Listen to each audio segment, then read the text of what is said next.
Danes se na policah trgovskih centrov bohotijo izdelki za nego obraza, telesa in las. Ob široki ponudbi se uporabnice težko odločijo za najprimernejši izdelek.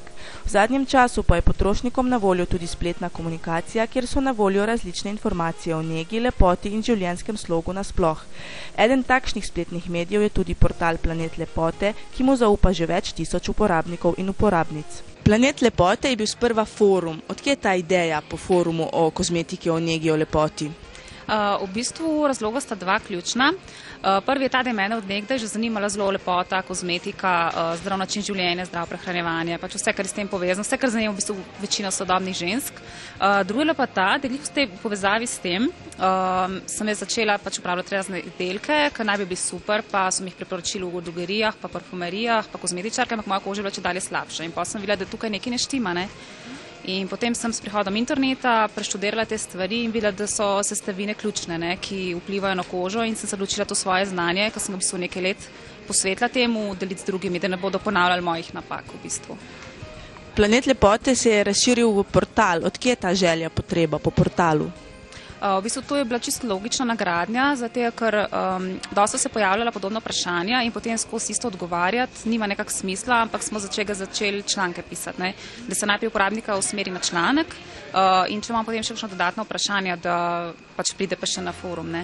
Pa tudi razširili smo vsebine, to je bil tudi en ključnih razlogov, ko smo želeli pač res pokriti kvalitetno od zdrave prehrane do hujšanja, hišni kotiček, se pravi kot gospodinjske zadeve, oličenje članki, pač ko so tudi nazorne fotografije, da si punce res lahko predstavljajo, ne, pa predvsem kozmetometer, ocenjevanje izdelkov, ne, kozmetičnih. Kaj pa še poleg foruma in strokovnih člankov nudite? Poleg tega nudimo še teste izdelkov.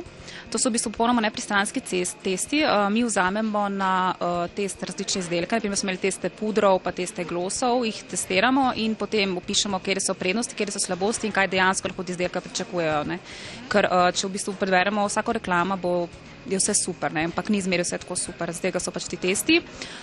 Predvsem pa kozmetometer bi še izpostavila, to je pa v bistvu prvi najboljši sistem ocenjevanja kozmetičnih izdelkov v Sloveniji. Imamo že blizu 20.000 ocen, če se ne motim, kjer uporabnice tudi neodvisno svoje ocene dajo, ko izdelek testirajo. To bi še zelo izpostavila. Pa čakalnica, kjer lahko v bistvu se pogovarjajo tako, ne, malo hitreje laufa kot na forumu, ne. Kakšna pa je vaša filozofija pri nakupu kozmetike? Moje osebno prepričanje je, pač, ker sem ga tudi na svoji koži izkusila, da je treba vedno preveriti sestavine kozmetike, ne. Naprimer, kakšna krema piše, da je za masno kožo, pa bo pač je premasna, pa dobiš mozole, pa tako. Tako da je treba preveriti prav učinkovine, katere so za masno kožo, katere potrebuje suha koža, in se na podlagi tega odločimo, ker se pač ne moramo glih preveč zanesti na napisem pa na embalažah. Katere napake torej največkrat delamo pri nakupu kozmetike? Najpogostejše bi rekla, da je glih to, da vzamejo na podlagi reklame, ne, da ne preverijo sestavin, potem neprimerno svojemu tipu kože, da so punce preveč, oziroma ženske vse, niso dovolj nežne s kožo, da zelo drgnejo, prepogosti peelingi, mažejo s pretežkimi premastnimi kremami, ne odstranjujejo make-upa dober, ker to, ko ostane na koži, pač koža mora čez noč se čistiti, pa to, da mora toliko dihati, če ti se ostane gor, pa take stvari. Vaš portal ima že ogromno uporabnikov in uporabnic, pa me zanima, kaj je tisto, zaradi česa vam uporabniki zaupajo, zakaj ste uspeli?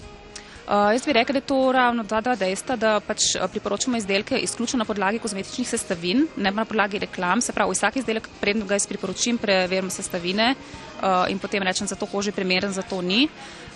In pa dejstvo, da smo popolnoma neodvisni od katerihkoli blagovnih znamk in uvoznikov in vsega tega, ne. Mi preč res, če ena firma dobro stvari priporočimo, če je druga slaba, od iste firme jo pač odsvetujemo.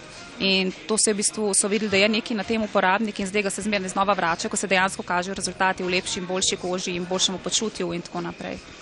No, kozmetika je predvsem domena žensk, pa me zanima, če se tudi moški obračajo na vas s kakšnimi problemi. Ja, tudi moških imamo kar nekateri so celo zelo redni in aktivni uporabniki, ocenjujejo izdelke in tako, pač tudi oni se tako kot mi ženske bojijo prezgodnjega staranja in želijo to preprečiti oziroma čim bolj zavreti, ne. So pa njihove težave najpogostejše so vprašanje glede, poleg tega, kako ohraniti mladosten videz, imajo težave z aknami, potem še kakšno izpadanje las, to se največ za teh stvari prihajajo na forum pa na portal. Portal Planet Lepote pa ni le izobraževalni, ampak je tudi družabni. Kako to? V bistvu je portal Planet Lepota ena zelo velika ženska skupnost.